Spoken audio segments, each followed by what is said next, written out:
So, Assalamu alaikum. Today I'm going to tell you about for loop in C++. First, we need to know what is a loop. So, a type of control structure in C++ that repeats a statement or a set of statements is known as a looping structure. It is also known as a iterative or repetitive structure. तो हम इसके purpose की तरफ जाते हैं कि हम loop को किसी भी प्रोग्राम में हम क्यों यूज़ करते हैं। तो हम किसी भी प्रोग्राम में लूप को कोई स्पेसिफाइड नंबर मतलब स्पेसिफाइड टाइम्स के लिए किसी भी स्टेटमेंट को हमने एग्जीक्यूट करवाना है सी प्लस प्लस में, तो हम लूप को इस्तेमाल करते हैं। लाइक हमने यूज़र का नेम स्क्रीन पे 10 टाइम्स डिस्प्ले करवाना है तो हम लूप इस्तेमाल करेंगे। इंस्टेड के हम हर दफ़ा काउट लगाएं और यूज़र नेम एंटर करें, तो इससे बेहतर है कि हम फोर लूप लगाएं और एक ही दफ़ा हम नीचे उसके फोर लूप की बॉडी में उसको स्टेटमेंट दे देंगे, तो वो वही एग्जीक्यूट कर देगा 10 times. So, what is a counter control loop? A loop that repeats a specific number of times is known as a counter control loop. This type of loop depends upon the value of variable known as a counter variable. The value of loop counter variable is increment or decrement each time the body of the loop is executed. This loop terminates when the value of counter variable reaches a particular variable. The number of iterations of counter control loop is known in advance. The number of iterations of a counter control loop depends upon the following: initial value of the counter variable, terminating condition, increment और decrement value। जो for loop जो हमने study करना है वो actual में counter control loop में ही आ जाता है, क्योंकि उसकी जो चीज़ें काउंटर कंट्रोल लूप में एक्सप्लेन की गई हैं तो वही फोर लूप में भी होता है। Like for loop executes one और more statements for a specific number of times. It is also called counter control loop. इसका हम सिंटेक्स देखते हैं। सिंटेक्स में ये है कि हम पहले फोर लिखेंगे, फिर कोई से वैल्यू इनिशियलाइज करेंगे, फिर हम इसे कंडीशन दे देंगे कि भाई आपने ये कंडीशन है, इस टाइम तक आपने लूप चलाना है, तो फिर हर टाइम उसमें इंक्रीमेंट और डिक्रीमेंट करेंगे। तो फिर जब तक कंडीशन फॉल्स नहीं होती तो तब तक लूप टर्मिनेट नहीं होगा, मतलब लूप बंद नहीं होगा। जब तक कंडीशन ट्रू है लूप चलता रहेगा। जब कंडीशन फॉल्स होगी, जैसी कंडीशन फॉल्स हो जाएगी वैसी लूप टर्मिनेट करना बंद हो जाएगा। तो इसका फ्लो चार्ट देखते हैं। हम पहले से वैल्यू इनिशियलाइज़ करेंगे जैसा कि मैंने आपको पहले बताया, तो फिर ये कंडीशन चेक करेगा कि जो हमने वैल्यू उस कंडीशन के मुताबिक सही है। अगर कंडीशन फॉल्स हो जाती है तो वो लूप टर्मिनेट हो जाएगा, अदरवाइज़ ये लूप की बॉडी की तरफ जाएगा, इंक्रीमेंट डिक्रीमेंट करेगा, फिर यहाँ पे आएगा, फिर कंडीशन चेक होगी। अगर फिर कंडीशन ट्रू है तो फिर लूप की बॉडी की तरफ जाएगा, इंक्रीमेंट डिक्रीमेंट करेगा, फिर कंडीशन चेक करेगा। अगर फॉल्स हो जाती है तो फिर लूप चलना बंद हो जाएगा। लाइक ये देखें, हमने x is equal to one comma y is equal to one, हमने ये एक वैल्यू इनिशियलाइज कर दी लूप के अंदर। तो फिर हमने इसे साथ कंडीशन भी दे दी कि x less than equal to 10 हो, तब तक ये लूप चले। और x इंक्रीमेंट भी हमने कर दिया, x प्लस प्लस, हर टाइम x में एक नंबर ऐड हो जाएगा, x plus plus and y plus plus, y में भी एक नंबर ऐड हो जाएगा।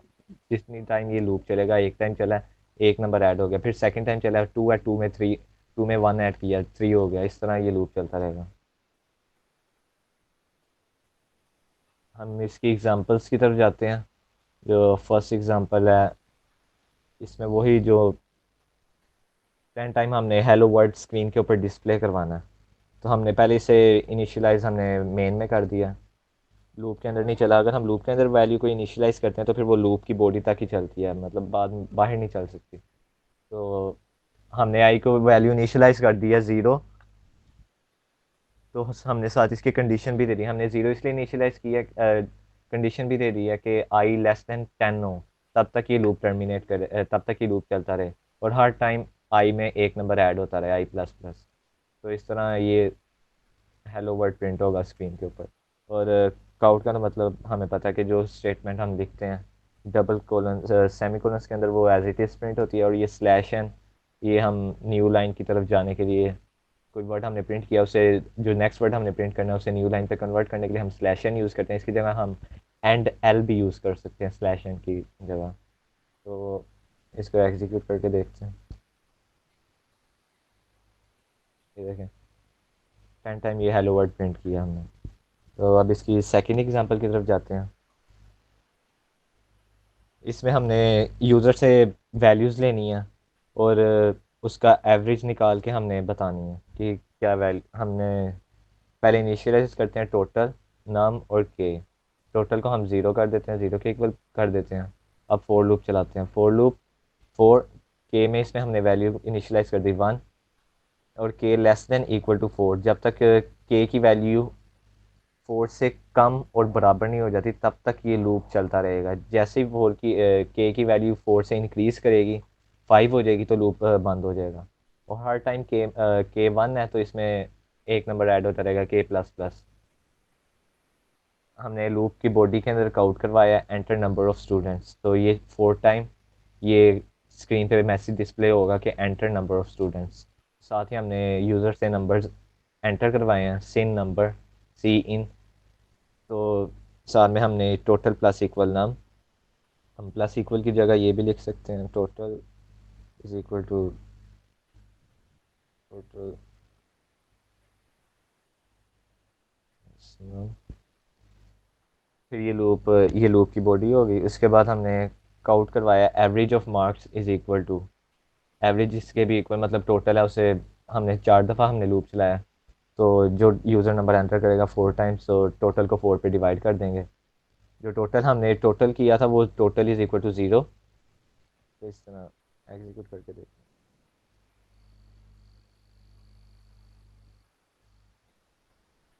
Enter number of students, let's suppose 89, 78, 88, 59, 58। ये इसने एवरेज निकाल दिया मार्क्स 78। तो इसकी सेकंड एग्जांपल की तरफ जाते हैं, थर्ड एग्जांपल सॉरी। तो ये प्रोग्राम था कि हमने कोई भी टेबल प्रिंट करवाना, लाइक यूज़र हमें बताएगा कि मैंने कौन सा टेबल प्रिंट करवाना, उसे कौन सा टेबल चाहिए। तो इस वजह से हम ये प्रोग्राम हमने लिखा है, वो यूज़र बताए हमने पहले इनिशियलाइज़ किया टैब लेन और सी। पहले ये काउट प्रिंट स्क्रीन पे डिस्प्ले मैसेज करवाएगा कि एंटर लेंथ फॉर टेबल। तो यूज़र जो है पहले टेबल की लेंथ बताएगा कि आया कि उसे टेबल कहाँ तक चाहिए, 10 तक चाहिए, 20 तक चाहिए, 30 तक चाहिए, 40 तक चाहिए। तो हमने ये साथ उसे सीन भी करवा लिया। तो फिर काउंट बताएगा कि उसे कौन सा टेबल चाहिए, टू का चाहिए, फोर का चाहिए, थ्री का चाहिए, फाइव का चाहिए, सिक्स का चाहिए। तो साथ हमने इसे सीन भी करवा लिया। तो अब हम फोर लूप लगाएंगे। फोर लूप में हमने सी को वैल्यू इनिशियलाइज कर दी वन, जो सी को हमने less than equal two lane रखा है, LEN, जो हमने यूज़र से एंटर करवाया। क्योंकि यूज़र ने अगर कह के हमें मुझे टेबल चाहिए 10 तक, तो कंडीशन जो चेक होगी तो फिर वो 10 तक ही रहेगी, मतलब लेंथ तक, उसे कितनी लेंथ का टेबल चाहिए। अगर वो 40 एंटर करता है तो ये लेंथ में 40 स्टोर हो जाएगा कि लेस देन इक्वल टू 40। और सी प्लस प्लस हमने इंक्रीमेंट किया। अब ये लूप की बॉडी की तरफ आते हैं। ये पहले काउंट करेगा टैब कि कौन सा टेबल है। ये तो चेंज नहीं ना होगा, टैब उसने टू का टेबल लेट्स सपोज उसने प्रिंट करवाना है। तो यहाँ पे टैब की जगह फिर स्क्रीन पे डिस्प्ले हो जाएगा टू। ये जो डबल सेमी कोलन्स में जो जो भी लिखते हैं वो तो एज इट इज़ प्रिंट होता है। तो ये एज इट इज़ प्रिंट रहेगा स्टार। तो फिर ये जो सी है, सी में ये हमने लूप चलाया था सी प्लस प्लस। तो हर time one, two, three, four, five, six, seven, eight, जहाँ तक यूज़र को लेंथ उसकी चाहिए तो वहाँ तक इसकी वैल्यू ये सी होगा। तो फिर जो अगेन डबल कॉलन में जो सेमी कॉलन में जो भी लिखा जाता है वो एज इट इज़ प्रिंट होता है। तो फिर हम कर देंगे टैब मल्टीप्लाई बाय सी। तो इस तरह हमारा टेबल प्रिंट हो जाएगा स्क्रीन के ऊपर। रन करके देखते हैं।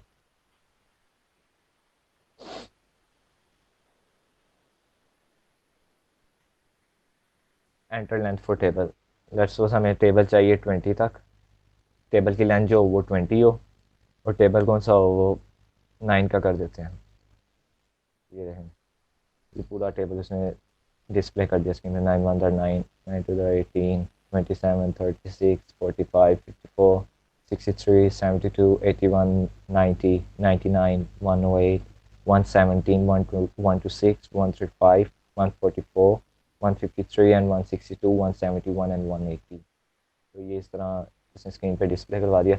हम फोर लूप को मोस्टली यूज़ करते हैं कि अपना टाइम बचाने के लिए। लाइक अगर हमने यही करना, अगर इस फोर लूप के बगैर करते तो इस तरह हमें बहुत टाइम लगता कि हर दफ़ा काउट लिखें, फिर ये स्टेटमेंट, लिखें। इस तरह बहुत टाइम को बचाने के लिए हम ये फोर लूप यूज़ करते हैं।